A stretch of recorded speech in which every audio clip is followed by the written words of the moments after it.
everyone. Welcome back to Hope for Today. I hope you're doing well. I hope you had a great Easter, good holiday, whatever you want to call that holiday. I think the same thing as I think of for Christmas, the reason for the season. And you think about it, whether it's Christmas or it's Easter, any of these holidays, it's all about Him, what He did for us. And what it really means is that we can have eternal life, right? Does it really matter if we do this, that, or the next thing, or call it this, that, or the next thing? I don't think so. What it matters is what's the reason for that particular season. So as promised, I want to tell you an Easter story that do I have tissues? Yes. Hang on a second. You might have to grab some tissues. And the reason I say that is, to me, this is a very touching story. I heard it took me back a little bit because, I don't know, do you ever, maybe it's just me. You can leave a comment. I'd love to hear from some of you. If you're like this, you ever feel like, why bother? Does it really matter? Does it matter what I do? And I know more for women, I think, than men. So I know I have men and women on here. And guys, if you want to jump in here and leave a comment and give some feedback. But I think women really suffer more from low self-esteem than the guys. I think guys, they have a job and, what do you, guy talk, what do you do? Oh, I'm a plumber. What do you do? Oh, I work for the post office. And so guys relate themselves to their position of work. And women, some work, some don't work some work outside the home, some work inside the home. I should clarify that. But we don't tend to say, so what do you do? It's just different. And I think a lot of times I get excited, and I want to serve the Lord and I want to do, and I get myself all excited, and then I don't get the response. Expectations, we're not supposed to have any. We're here to do a job without expectations. My dad drilled that in my head, but did it go in? No. I'm a human. I get excited. I'm excited about something. I hope you're excited about it. And can we be excited together? Because I'll be excited for you. Well, that doesn't always happen. How many times have we talked to someone and, right, do you like it? Do you think it's a good idea? And you're kind of coaching them to you're going to come on board with me? And you get, yeah, that's nice. And I always feel like this weight, oh, okay, So let me read a verse to you. Proverbs 19:21. Many are the plans in the mind of a man, but it is the purpose of the Lord that will stand. We can look back in the history of the Bible. I remember as a kid looking back at Adam and Eve. And I would say to my parents, well, if I was God, I never would have created Adam and Eve. And my mother, I remember, how could you say that? She got all upset with me. And I said, well, if I was God and I'm all-knowing and I knew Adam and Eve would eventually sin and turn on me and go against everything I told them, why would I create them in the first place when it's going to go downhill from there? And, when the Lord created Adam and Eve, it wasn't well, let me have a moment's think and let me consider doing this. God's all-knowing. He's from Alpha and the Omega. He's the beginning to the end, and He knows what's going on. And He knew that eventually His Son would have to die, and there would be the rapture, and blah, blah, blah, blah, blah, and so on and so forth. And so in my innocent mind, I'd be like, I wouldn't be bothered doing it. But we don't know the mind of Christ. We don't know the purpose of what God has and why He does what He does. And, and there's some mystery in that. So does it really matter what I do? You ever feel like your words are empty? I guess that's a good way of looking at it. Do you feel like your words are empty? Have you ever witnessed to someone and you wonder, I don't know, witness to a relative and you're like, oh, it's been 20 years I've been praying for that person and sharing the gospel and got nothing. We have a doctor that we go to that probably for about 5 years now, we've witnessed to him. Even longer than that, probably a little bit longer than that. And I remember during COVID, he had to homeschool his children because, that's the way things were going, and asked me for information because he knew that we homeschooled. So, of course, what I sent him was Christian information, knowing that I have witnessed to him. Well, since then, he has listened to my podcast. He might be listening to this one, and he'll know who he is. And he has listened to our oldest son do some preaching, and he's very curious about our family. He's always asking questions, and you can see that curiosity. And we've witnessed. Well, circumstances have changed, and we don't see him like we used to. And I sometimes feel that burden of, I got to still stay connected. And I'm like, you know what? I did my job. I have shared the gospel with him. We've laid out the whole 9 yards of what he needs to do. Now the ball's in his court. And in this situation, we've had to move on for different reasons, and I might not see him as often or even at all, but I know that he's had the gospel. Does it matter?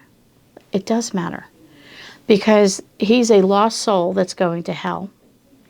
He's someone that needs the Lord. He's someone that God has put in my path, and he has and deserves every right to hear the gospel like anybody else. How many times does somebody need to hear the gospel? Once. That's it. You've heard it. Now it's your responsibility. What do you do with it? Now, that's not to say God is harsh and you heard it once, that's it, you're done, move on. No, the Lord sometimes, certain people, circumstances surrounding and whatnot, the Lord brings other people in their path, and the gospel's presented over and over. Does it matter? Does it matter? Does it matter that we be bothered with people? Yes, it does. There's 2 songs that come to mind, and then I'm going to tell you the Easter story, and we'll close with that. People Need the Lord. You know that song? If you don't, Google it, YouTube it, you can listen to the lyrics. People need the Lord. What else is there in life? When the rubber hits the road. I had a situation at home about 2 weeks ago. My husband got injured, and it's hard to explain, but it was a weird situation. And I said to him, should I call 911? And he said, no, give me a minute. And I started verbally praying out loud, Lord, I need help. Like, this is a 911 emergency, Lord. It's a 911 prayer. What do I need to do? How do I need to react? Lord, give me wisdom, give me guidance. Lord, send me help. And within 5 minutes, the situation fixed itself and all was good. I had another situation. Our car broke down the other day. It was torrential downpours. It was cold. It was rainy. It was not in the best spot. And I was like, oh. We prayed. I said, Lord, give me help. I need wisdom. The same thing. A 911 type of call, and the Lord was there. People need the Lord. I need the Lord for my everyday. People need the Lord for salvation. I need the Lord now that I'm saved. I need every step I take, every decision I make, everywhere I go. Who do I want to have as friends? Where should my kids go to college? Who should they marry? I now have a grandson. Who, what, where, and how? What do I need to be praying about? People need the Lord. My grandson needs the Lord. Does he need me? Yes, of course he needs me. But he needs the Lord. The other song that comes to mind is Thank You. Oh, good grief. I cannot listen to that song without crying. Thank you for giving to the Lord. And if you haven't heard it, grab your tissues. You're going to need it. But it's all about thanking the people that have given and invested. Did it matter? It does matter. There are, other than, my dad and my father-in-law, my mother-in-law, people that invested in my life that are in heaven. There are people in church and missionaries that prayed for us, and the list goes on and on. When I was a kid, Sunday school teachers and people that invested in my life. Okay, enough is enough. What's the story, Lynn? Let me read the verse one more time for you. Then I'm going to tell you the story, and we're going to end. Proverbs 19:21. Many are the plans in the mind of a man, but it is the purpose of the Lord that will stand. God has a purpose in everything that he asks us to do. So there was a man that was told by the Lord, I need you to go, when you go to work tomorrow, I need you to talk to, we're going to say John, okay? There's a John and there's a Bill. So this guy went in and the Lord said, I want you to talk to John and I want you to invite him to church for Easter. It was a Saturday. And John said, Lord, wait a minute, time out. The gentleman you want me to speak to, are you sure? Because he's an atheist. He has made it very clear in the workspace. He wants nothing to do with God. He doesn't believe in God. He just makes it abundantly clear. Don't even begin to talk to me about Bible, God, and all the rest. Nope, that's who the Lord told him. Really, Lord? Let me ask you a quick question. Does it matter? Does it matter? So John went to work, and it was a mailroom that he worked in the organization, the corporate office that he was in. He was a person that worked in the mailroom. He went down, and here's John sorting the mail, doing the thing. Hey, John, what are you doing tomorrow? I don't know, I'm off. You want to come to church with me? You kidding me? Me go to church? Do you know who I am? You know what I stand for? Yeah, I want to invite you to church. It's Easter. I think you need church. I'm not going to church. This is ridiculous. Who do you think you're talking to? And the conversation continues. So this gentleman went and talked to John and he did what God told him to do. So there is a purpose let me read it again. But it is the purpose of the Lord that will stand. Many are the plans in the mind of a man. So here he goes, talks to John. Really? But the purpose of the Lord will stand. He did what God told him to do. Does it matter? It does matter. We don't always see the whole picture. So Easter Sunday comes, no John.